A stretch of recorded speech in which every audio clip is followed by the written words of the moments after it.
windy out there.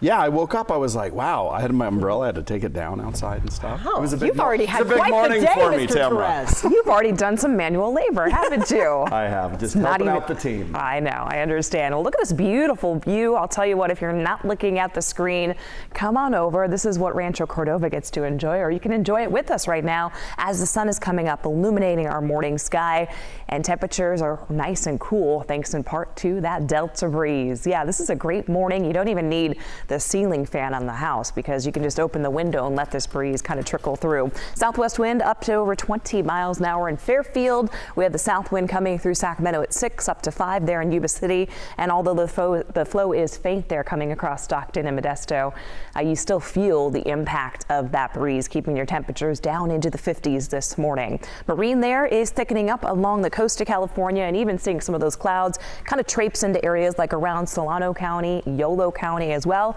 as extending across the county there and into Sacramento.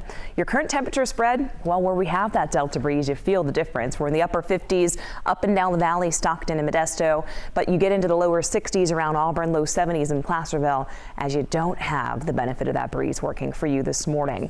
As we head through the day, looking at mid 70s around lunchtime with highs in the upper 80s, so another day that stays unseasonably cool. Coming up in my full forecast, I'll show you what the weekend is looking like. 6:02, let's see what the roads look like now with Tahoe.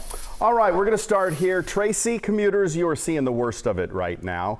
Looking at Byron Road, you're going to see that stop and go traffic, kind of more stop until you get kind of in the Altamont Pass Hills there, and then it really breaks up as you drop down into Livermore. Take an overview of Sacramento right now. Quiet for the most part here. All major roadways into and out of the city are moving smoothly, especially the infamous split.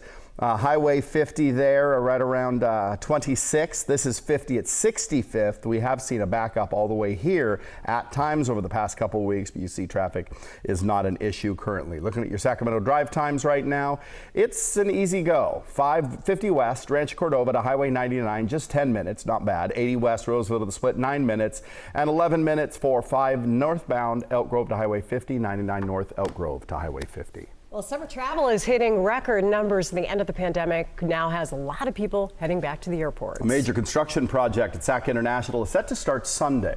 KCRA 3's Melanie Wingo is live with a look at what you can expect if you're heading there this summer or fall. Good morning.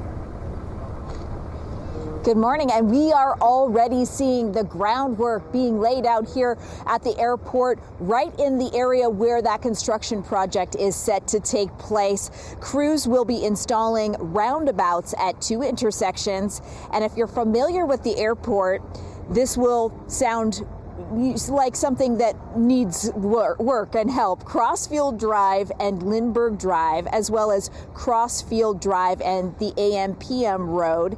And this will take about 2 weeks, and crews will work 24 hours a day to get construction done as quickly as possible. But there will be detours in place while all of this work is being done. There's going to be plenty of traffic signs to help. There's going to be folks out directing traffic. Signage will be everywhere so that you shouldn't have any issues, but it may take you a little bit longer to get to the destination.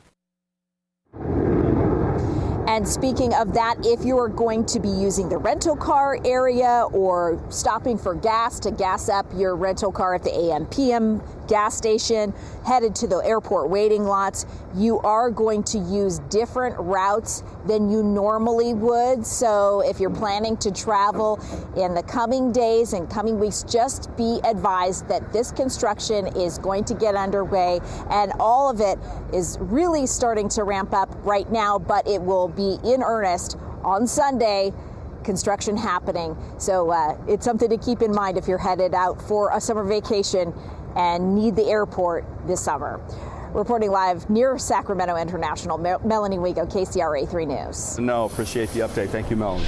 To our Commitment 2024 coverage, and President Biden and his cabinet are on the campaign trail today, and they're trying to connect with voters with the administration's economic policies. And one of them will actually visit the capital city this morning. Meantime, Republicans are using the remaining weeks until the first debate to define their campaigns. Go to Amy Lou now at the White House with more on the big sell from the Biden administration. Well, President Biden, Vice President Harris, and other cabinet secretaries are headed to blue and deep red states, pushing the administration's economic plans they say are benefiting every American.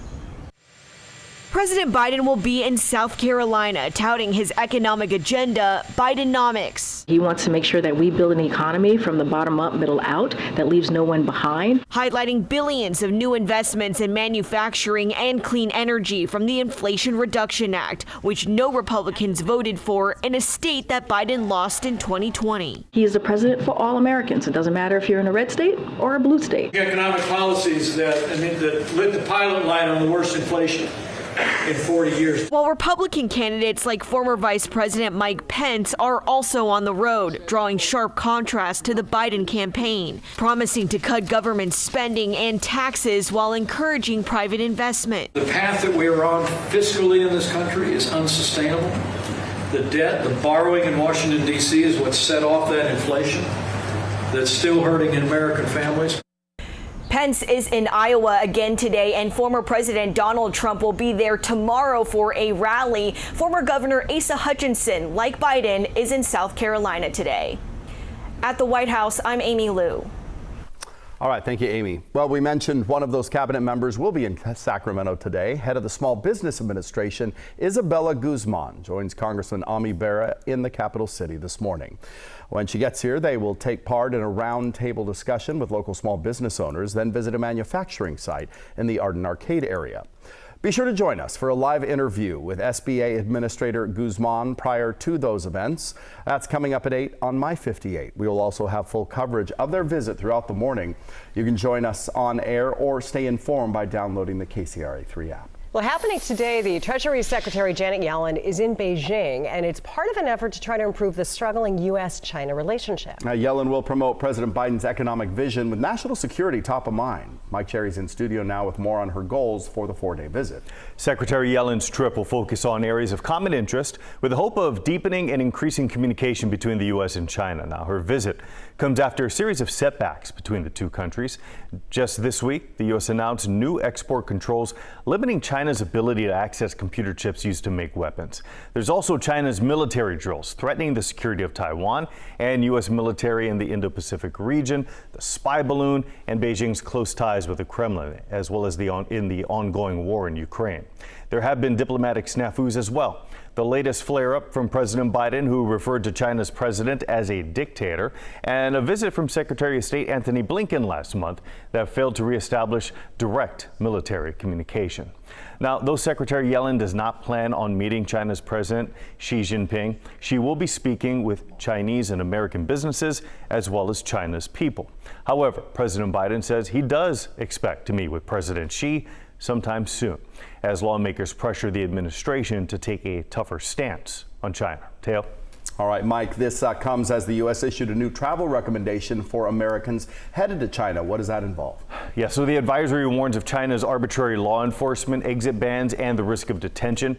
China passed new laws that threaten foreign business and intellectual property in the name of protecting China's national interests. The advisory also comes after an American citizen was sentenced to life in prison for spying charges earlier this year. China's condemned similar advisories in the past, but so far has not responded to this latest one. Back to you. All right, Mike, thank you. So after multiple delays, a former aide to former President Trump is going before a federal judge this morning. Walter Nauta was indicted last month and is accused of helping Trump hide classified documents at his home in Mar-a-Lago. Now, his hearings have been delayed a number of times because of issues with finding Nauta an attorney to represent him who is licensed to practice in Florida. A lawyer is expected to be added to his defense team today. Now we go to the race for California governor, and state school superintendent Tony Thurmond has just revealed that he is exploring a run for the governor's office. In a statement that was released on Twitter last night, he wrote, "Growing up in poverty as a Black and Latino kid without my parents, I lived the struggles that so many Californians face every day, and that's why I dedicated my career to fighting for a brighter future for California's children. Over the coming months, I will be seriously exploring a run for governor in 2026, and I have formed a committee to start that process." Thurmond is the fourth politician to show interest in trying to become the next governor when Gavin Newsom terms out, which is, by the way, still years from now. State Lieutenant Governor Eleni Kounalakis was the first to announce she's running. Former State Controller Betty Yee has said she intends to run, and State Attorney General Rob Bonta is also considering running. Well, a warning for people visiting Lake Tahoe. Lock your doors. Deputies say somebody entered rooms where women were sleeping. Both incidents happened at a resort on Elks Point Road in State Line. According to Douglas County Sheriff deputies, a woman woke up around 4:30 Sunday morning by a stranger in her room touching her feet. The man then left the same way. Investigators say he got in through an unlocked screen door. The same thing happened the next morning to another guest. So far, no description of the suspect. Sheriff's office is warning residents to make sure you lock all exterior doors to your homes, or if you happen to be staying in a motel or hotel, lock those doors too. But that's pretty really weird. Creepy. Yeah. To say the least, yeah. So another standout game from Keegan Murray. Last year's rookie sensation putting on a clinic in the final summer league game of his career. And the best of the best teeing off along the Central Coast, the California superstar the crowd will be keeping a close eye on. And Dirk will have the full forecast for that Open. And for us around here in Northern California, we have temperatures cooler than average. This will extend into the weekend, but how long could it last? I'll let you know coming up in your full forecast.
Live sky cam view here of the Golden One Center and another successful California Classic wrapping up. Nearly 13,000 basketball fans turned out for day 2 of the event, featuring young players and prospects for 6 NBA teams.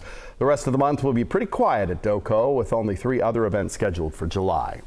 As for the game itself, King fans got exactly what they hoped for, a jaw-dropping performance by last season's rookie sensation Keegan Murray.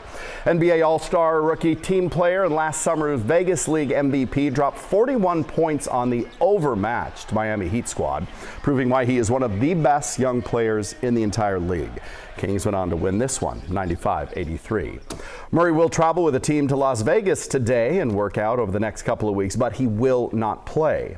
Here's a look at the Kings' schedule. They will play Atlanta at 7:30 Friday. It is the Clippers at 7:30 Monday, the Bulls at 7 on Tuesday, and the Timberwolves at 6:30 1 week from today before they have playoffs. What a great start. I know. This next season. Looking good. Looking good. Just building on the excitement we already totally. had. Love it. So happening today, the best women's golfers in the world are on the Central Coast this morning. One of America's most iconic golf courses is hosting the biggest women's championship in the country for the first time. Yeah, let's head to Pebble Beach where Dan Green joins us live with a look on the rising superstar everyone will be watching, and I can think of worse places to start a Thursday morning.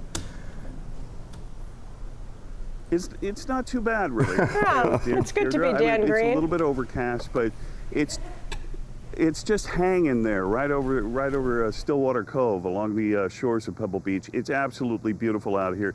The best golfers in the world getting ready to tee it up just under an hour from now. Round one of the U.S. Women's Open at Pebble Beach for the first time. The best of the best, again, from all over the world will be here. They're vying for an $11 million purse. It's a lot of money at stake. The standout from Stanford, widely considered one of the favorites, she is Rose Zhang. She won about all there was to win in collegiate golf just in 2 years while at Stanford down in Palo Alto. Then she won her first pro event, first time she went out on the LPGA Tour. And oh, by the way, she shot the women's course record at Pebble Beach just last year, and she knows this is still going to be